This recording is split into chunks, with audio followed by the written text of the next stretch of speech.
Hello students, मैं अमित नागा स्वागत करता हूं एएस के लेक्चर्स के आज के इस नए वीडियो में। आज की इस क्लास में हम पढ़ने वाले हैं कार्बोक्सिलिक अम्लों के आईयूपीएसी नामकरण। जो क्रियात्मक समूह जिनके अंदर कार्बन समूह उपस्थित होता है, उन क्रियात्मक समूहों का आईयूपीएसी नामकरण किस तरीके से किया जाता है, उनके बारे में आज हम देखने वाले। तो शुरू करते हैं कार्बन युक्त क्रियात्मक समूहों का आईयूपीएसी नामकरण। तो सबसे पहले हमारे पास जो कार्बन युक्त क्रियात्मक समूह है वो है कार्बोक्सिलिक अम्ल। कार्बोक्सिलिक अम्ल का संरचना सूत्र होता है RC≡OH। इसका जो पूर्व लगन लगाया जाता है वो लगता है कार्बोक्सी और अनुलगन क्या लगता है ओइक अम्ल। जब भी हम आईयूपीएसी नामकरण करते हैं तो क्रियात्मक समूह के नाम को सबसे लास्ट में लिखा जाता है, जो कि हम फॉर्मूले ऑलरेडी पढ़ चुके हैं। तो देखते हैं, सबसे पहला एग्जांपल है हमारे पास में HCOOH। अगर इस प्रकार का यौगिक हमारे पास में हो तो इसे हम बोलेंगे फार्मिक अम्ल।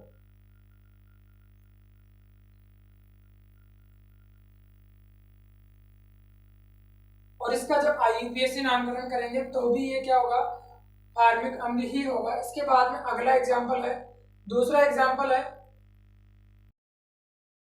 एग्जांपल है एसिटिक अम्ल। ठीक है, इसका जब आईयूपीएसी नामकरण करते हैं तो कार्बन 1 और कार्बन 2। अगर आईयूपीएसी नामकरण करेंगे तो क्या होगा, एथेन 1 ओइक अम्ल, एथेन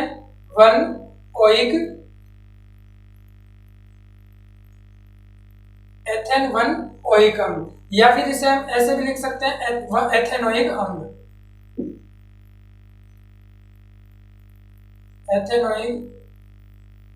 इस प्रकार से भी ये लिखा जा सकता है। इसके बाद में अगला है,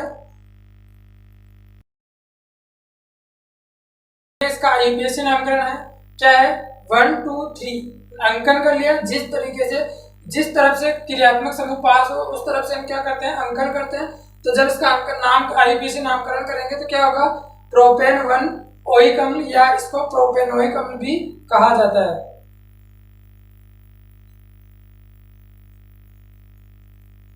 प्रोपेनोइक अम्ल इसका उपनाम हो गया। इसके बाद अगला एग्जांपल देखते हैं।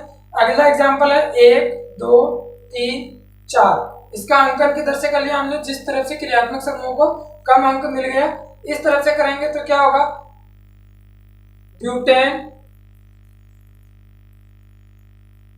1 ओइक अम्ल या ब्यूटेनोइक अम्ल, ब्यूटेनोइक अम्ल। इसके बाद में अगला चलते हैं। अगला है हमारे पास में एक कार्बोक्सिलिक अम्ल। दो क्या है, दोनों कार्बोक्सिलिक अम्ल आपस में अंदर अगर जुड़े हुए हो तो इस प्रकार के यौगिक को हम क्या कहते हैं, ऑक्जेलिक अम्ल।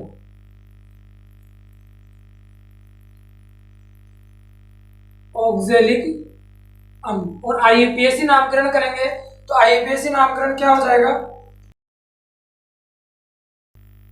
ऑक्जेलिक अम्ल का आईयूपीएसी नामकरण करेंगे तो क्या होगा, 1 2 डाई एथेनोइक अम्ल। इसके बाद में अगला एग्जांपल देखते हैं। अगला एग्जांपल है हमारे पास में 1 2 3, जिसके अंदर 3 कार्बन समूह हो, 3 कार्बन परमाणु उपस्थित हो। तो इस प्रकार के कार्बोक्सिलिक अम्ल को हम क्या बोलेंगे, मेलोनिक अम्ल। क्या बोलेंगे, मेलोनिक अम्ल।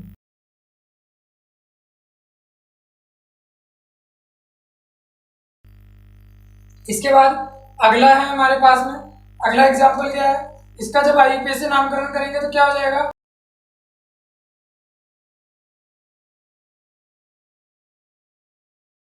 जिसके अंदर 4 कार्बन परमाणु उपस्थित हो और चारों के एक किनारे के ऊपर तो कार्बोक्सिलिक अम्ल, दूसरे किनारे पे कार्बोक्सिलिक अम्ल उपस्थित हो।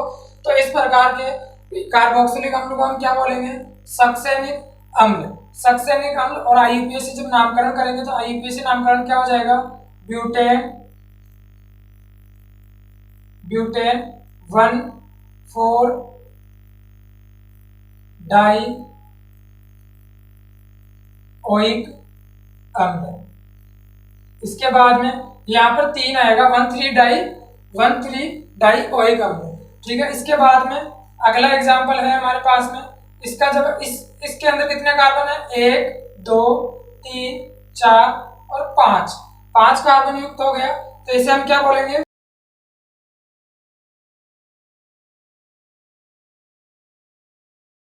इसे हम क्या बोलेंगे? जिसके अंदर 5 कार्बन समूह उपस्थित है और एक किनारे पे कार्बोक्सिलिक अम्ल, दूसरे अंतिम किनारे के ऊपर भी क्या है? कार्बोक्सिलिक अम्ल। और इस प्रकार के यौगिक को हम क्या कहेंगे? ग्लूटेरिक अम्ल। और इसका जब आईयूपीएसी नामकरण करेंगे तो क्या हो जाएगा? पेंटेन 1,5 डाई ओइक अम्ल। क्या हो जाएगा? पेंटेन 1,5 डाई ओइक अम्ल। इसके बाद में अगला है, हमारे पास इसके अंदर कितने कार्बन है? 1 2 3 4 5 और 6। इस प्रकार के यौगिक को जिसके अंदर 6 कार्बन समूह उपस्थित हो, एक किनारे के ऊपर क्या हो? कार्बोक्सिलिक अम्ल, दूसरे किनारे के ऊपर कार्बोक्सिलिक अम्ल हो, तो इस प्रकार के यौगिक को हम कहेंगे एडिपिक अम्ल। आईयूपीएसी नामकरण क्या हो जाएगा?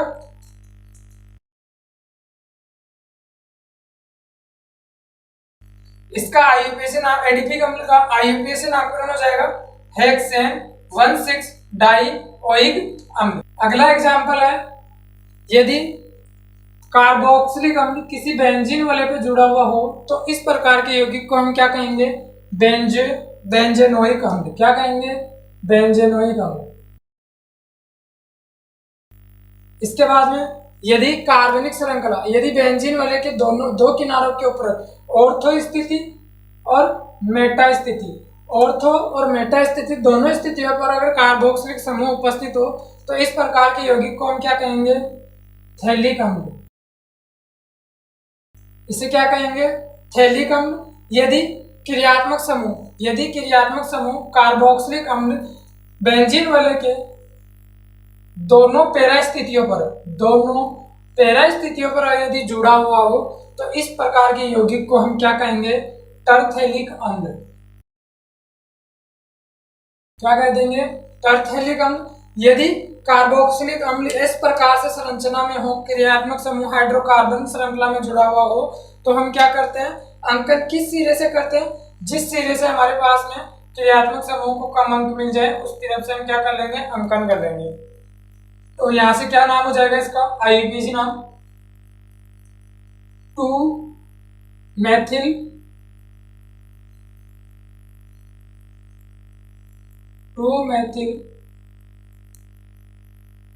प्रोपेन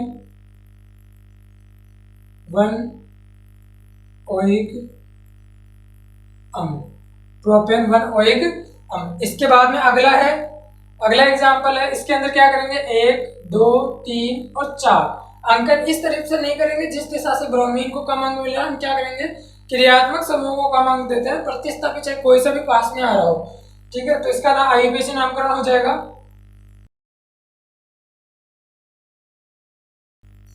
क्या नाम हो जाएगा? 3 ब्रोमो 2 क्लोरो ब्यूटेन 1 ओइक अम्ल। तो इस प्रकार के यौगिक में क्या होगा? जब हमारे पास में क्रियात्मक समूह, मतलब जिस तरफ से क्लोरीन पास में आ रहा है इस तरफ से हो, या फिर मतलब जो समूह अंग्रेजी वर्णमाला में पहले आ रहा हो उसके उल्टी दिशा में आ जाए, तो हम क्या करते हैं? उसको अंकन तो क्रियात्मक समूह को देंगे प्रथम अंक पर, क्या करेंगे? पहले उसी को लिखा जाएगा, उसी प्रतिस्थापी को लिखा जाएगा जो अंग्रेजी वर्णमाला में पहले आता है। तो हमने क्या कर दिया यहाँ पे? 3 ब्रोमो को क्या किया? उसकी स्थिति के साथ में लिख दिया यहाँ पे 3 ब्रोमो, क्लोरो को उसकी स्थिति के साथ में 2 क्लोरो लिखा। उसके बाद में क्या हो गया? 4 कार्बन के लिए हम काम में लेते हैं ब्यूटेन, तो ब्यूटेन 1 ओइक अम्ल। अब देखो यहाँ पे एक खास बात क्या है, इस क्रियात्मक समूह की कार्बन क्रियात्मक समूह वाले यौगिकों में क्या होता है? जो क्रियात्मक समूह वाला जो कार्बन होता है, इसे हम क्या करते हैं? श्रृंखला में गिनते हैं। जो क्रियात्मक समूह वाला कार्बन है उसको भी हम क्या करते हैं? श्रृंखला में लेते हैं। तो अगले आप यहाँ से इन कार्बोक्सिलिक समूह वाले यौगिकों के स्क्रीनशॉट ले लीजिए। इसके बाद में हम क्या करते हैं? अगले क्रियात्मक समूह देखते हैं। तो स्क्रीनशॉट ले लिया होगा आपने। तो अगले क्रियात्मक समूह देखते हैं। अगला क्रियात्मक समूह है अपने पास में एल्डिहाइड। एल्डिहाइड का पूर्व लगन लगाया जाता है फार्मिल और इसका अनुलग्न लगेगा एल। तो इसका एग्जाम्पल के साथ में देखते हैं। हमारे पास HCHO हो, इस प्रकार का यौगिक हो, तो इसे हम क्या कहेंगे? Farm aldehyde.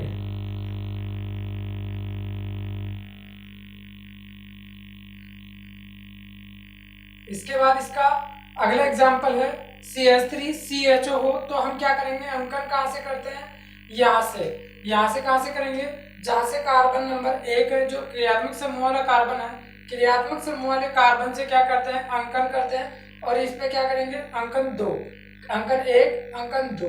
तो इसका IUPAC नामकरण क्या हो जाएगा,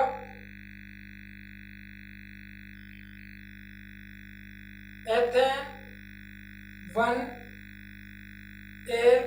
या एथेनेल। इसके बाद अगला क्रियात्मक समूह देखते हैं।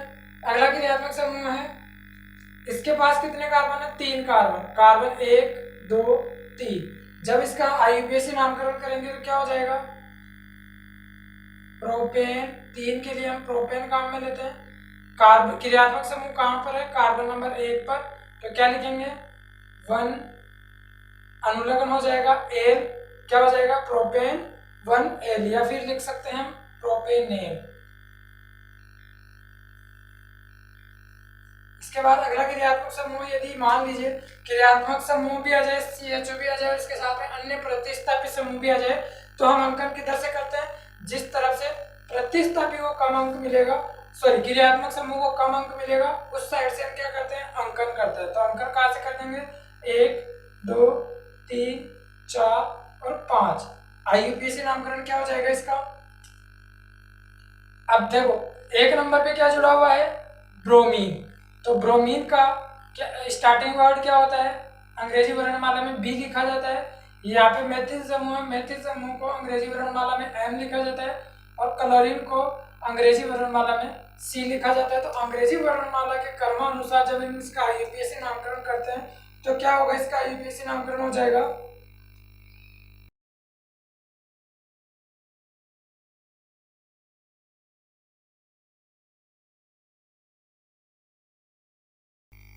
इसका IUPAC नामकरण क्या हो जाएगा, 2 ब्रोमो, 2 के ऊपर क्या जुड़ा हुआ है, ब्रोमो, 4 क्लोरो, क्लोरो अंग्रेजी वर्णमाला के अनुसार C पहले आता है तो क्लोरो, उसके बाद 3 मैथिल, 3 मैथिल हो गया।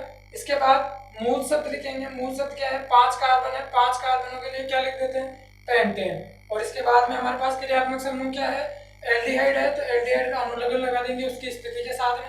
तो स्थिति कौन सी है, 1 नंबर पे जुड़ा हुआ है, क्या हो गया ये, एल। तो क्या हो जाएगा, 2 bromo 4 chloro 3 methyl pentane 1 L. इसके बाद में है, मान लीजिए क्रियात्मक समूह कार्बनिक श्रृंखला के दोनों किनारों पे आ जाए, तो हम अंकन किस तरह से करते हैं, इसका IUPAC नामकरण कहाँ से करेंगे, IUPAC नामकरण में अंकन इस ऐसी सिचुएशन में हम अंकन कोई सी भी दिशा से कर सकते हैं, परंतु क्या करेंगे, जो क्रियात्मक समूह वाला कार्बन है उसको भी क्या करेंगे, श्रृंखला में गिनती में लेंगे। ठीक है, तो यहाँ से हमने क्या कर लिया है, इसको गिनती में लेते हुए इसका अंकन क्या हो जाएगा,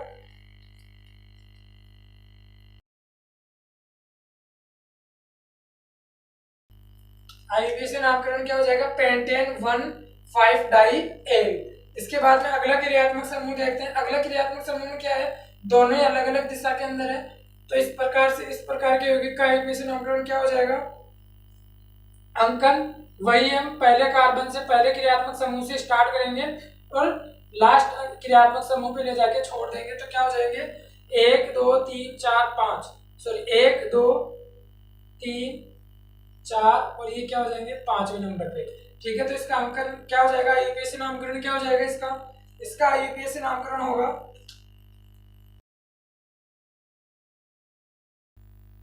इसका IUPAC नामकरण हो जाएगा 2,4 डाईमेथिल, 2,4 डाईमेथिल और पेंटेन 1,5 डाई। अगला क्रियात्मक समूह है कीटोन। कीटोन का पूर्व लगन क्या लगता है, ऑक्सो, और अनुलग्न क्या लगेगा, ऑन। तो इस प्रकार से अगला एग्जांपल देखते हैं कीटोन का। कीटोन का रासायनिक फॉर्मूला क्या होता है, RC≡OR, ये इसका रासायनिक फॉर्मूला होता है। और एल्डिहाइड का होता है RCHO, या इसको इस प्रकार से भी लिखा जा सकता है RC≡OH, इस प्रकार से भी इसको लिख सकते हैं। इसके बाद देखते हैं कीटोन के अंदर जो कार्बोनिल समूह है कीटोन में उपस्थित, कीटोन में क्या होता है, जो कार्बोनिल समूह है, ये कार्बोनिल समूह क्या करता है, दोनों तरफ किसके साथ में जुड़ा हुआ है, एल्किल समूह के साथ में। किसके साथ में? एल्किल समूह के साथ में बंध बनाए गए हैं। तो इस प्रकार के यौगिक को हम क्या कह देते हैं? कीटोन। और कीटोन का हमने देख लिया, पूर्व लगन ऑक्सो लगता है, अनुलग्न क्या लगता है? ऑन लगता है। अब आईयूपीएसी नामकरण करते हैं। जैसे कि अपने पास में एक एग्जांपल है, तो अंकन कहाँ से करेंगे हम? क्रियात्मक समूह क्या आ जाए? श्रृंखला के अंदर आ जाए, तो अंकन कहाँ से कर दिया? 1, 2 और 3। इसको क्या लिखते हैं? एसीटोन।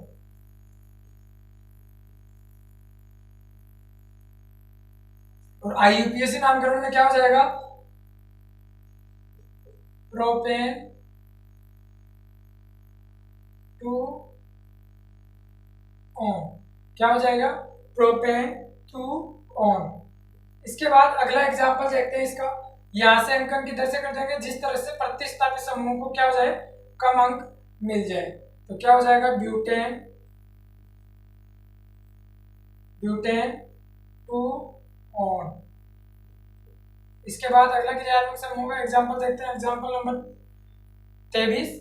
क्या हो जाएगा? इस तरफ देखो, इधर क्या है? इस तरफ से भी क्रियात्मक समूह को 3 नंबर मिल रहा है, और इधर से करेंगे तो भी 3 नंबर मिलेगा। तो करेंगे क्या?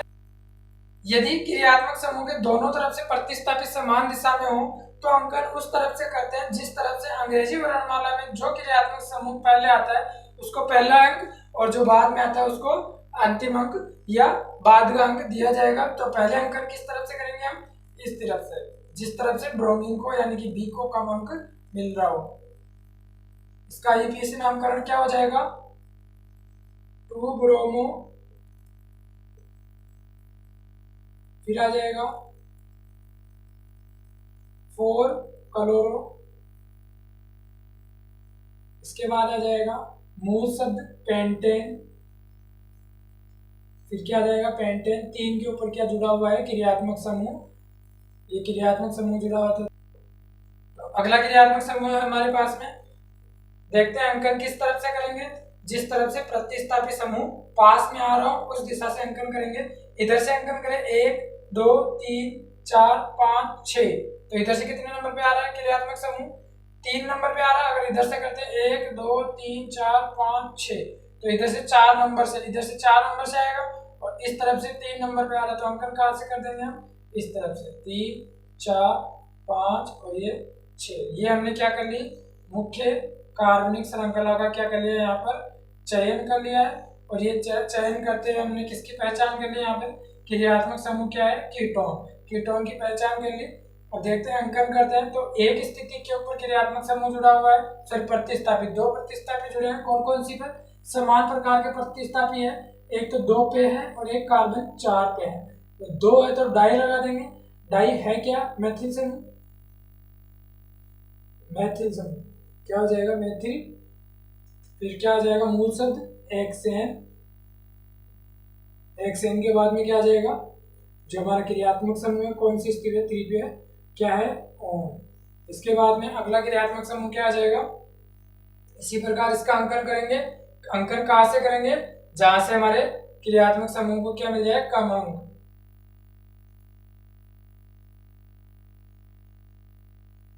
तो अंकन में क्या हो गया? इधर से इसका अंकन क्या हो जाएगा? आईयूपीएसी नामकरण। ये है एम प्रतिस्थापी और ये है ई।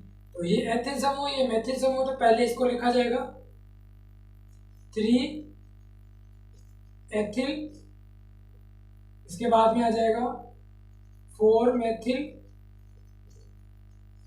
इसके बाद कौन सा आ रहा है? क्रियात्मक समूह। मूल शब्द क्या है अपने पास में? 5 है तो पेंटेन, और मूल शब्द आ जाएगा 2 और।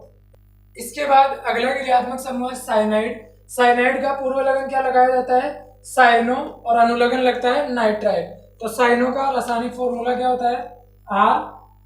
RCN। तो अब इसका एग्जांपल देखते हैं। एग्जांपल में इसको क्या नाम लिखेंगे? क्रियात्मक समूह वाले कार्बन को भी अंकन में लेंगे, श्रृंखला में गिनती में लेंगे इसको। ये श्रृंखला का चयन कर लिया, और नाम क्या हो जाएगा इसका?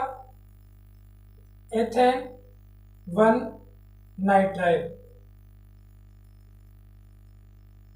इसके बाद अगले क्रियात्मक समूह का नाम क्या हो जाएगा?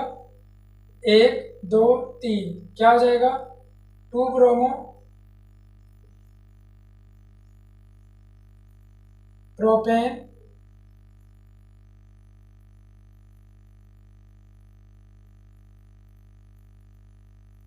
इसका क्या नाम क्या हो गया आईयूपीएसी नामकरण, pro 2 bromo propane 1 nitrile.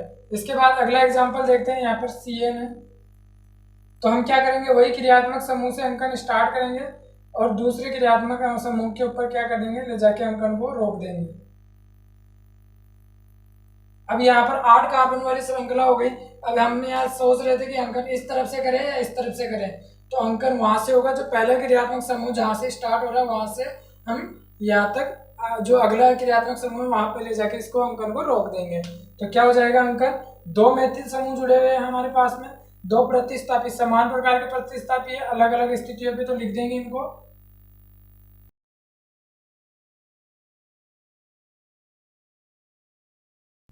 IUPAC नामकरण क्या हो जाएगा, 4,5 dimethyl octane 1,8 dinitrile. इसके बाद में अगला क्रियात्मक समूह देखते हैं, जहाँ पे पहला क्रियात्मक समूह है वहां से अंकन स्टार्ट करेंगे।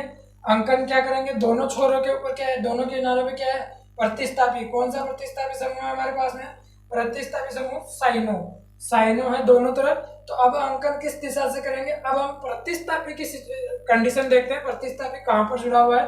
अब हमारे पास में 3 प्रकार के प्रतिस्थापी समूह जुड़े हुए हैं, एक तो है ब्रोमीन, एक है क्लोरीन और दूसरा है मेथिल समूह। तो इस प्रकार से 3 है, तो इनका हम क्या करेंगे, हम अंकन किस तरफ से करेंगे, जो अंग्रेजी वर्णमाला में पहले आ रहा हो। तो इसके अंदर अंकन क्या हो जाएगा, 1 2 3 4 5 6 7, 3 ब्रोमो 6 क्लोरो, इसके बाद में जाएगा 5 डाई,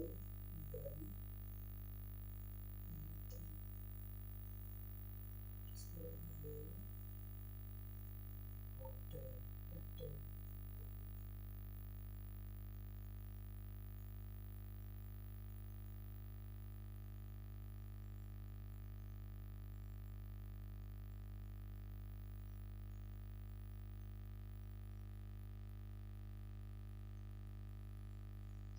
इसका आईयूपीएसी नामकरण क्या हो जाएगा, 3 bromo 6 chloro 4,5 dimethyl heptane 1,6 dinitrile. अगला क्रियात्मक समूह का एग्जांपल देखते हैं, इसी के साथ में अंकन किस दिशा से करते हैं, जिस दिशा से प्रतिस्थापी समूह को, अब दोनों किनारों पे क्या है हमारे पास में, साइनो समूह पर इस तरफ से अगर हम अंकन करते हैं तो यहाँ पे क्या होगा, अंकन इधर से तो एक ही प्रतिस्थापी को कम अंक मिल रहा है, पर इधर से अंकन करने पे 2 प्रतिस्थापियों को क्या मिल रहा है, कम अंक मिल रहा है। इसलिए हम अंकन किस दिशा से करेंगे, यहाँ से 1 2 3 4 5 6 7 8 और ये 9। तो आईयूपीएसी नामकरण क्या हो जाएगा इसका आईयूपीएसी नामकरण यहाँ लिख देते हैं, 4,4 डाई 4,4,5 ट्राई मेथिल। इसके बाद में मूल शब्द आ जाएगा, मूल शब्द 7 है का 9 कार्बन है, तो नोनेन और क्रियात्मक समूह क्या है, साइनो, तो नाइट्राइल हो जाएगा। कौन सी स्थिति पे, 1 और 9 स्थिति पे क्या है, डाइनाइट्राइल।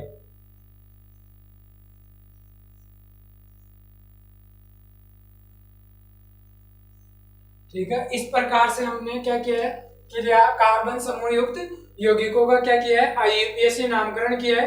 तो उम्मीद है आप सब लोगों को क्रियात्मक समूह, कार्बन युक्त क्रियात्मक समूहों का आईयूपीएसी नामकरण लिखना आ गया होगा।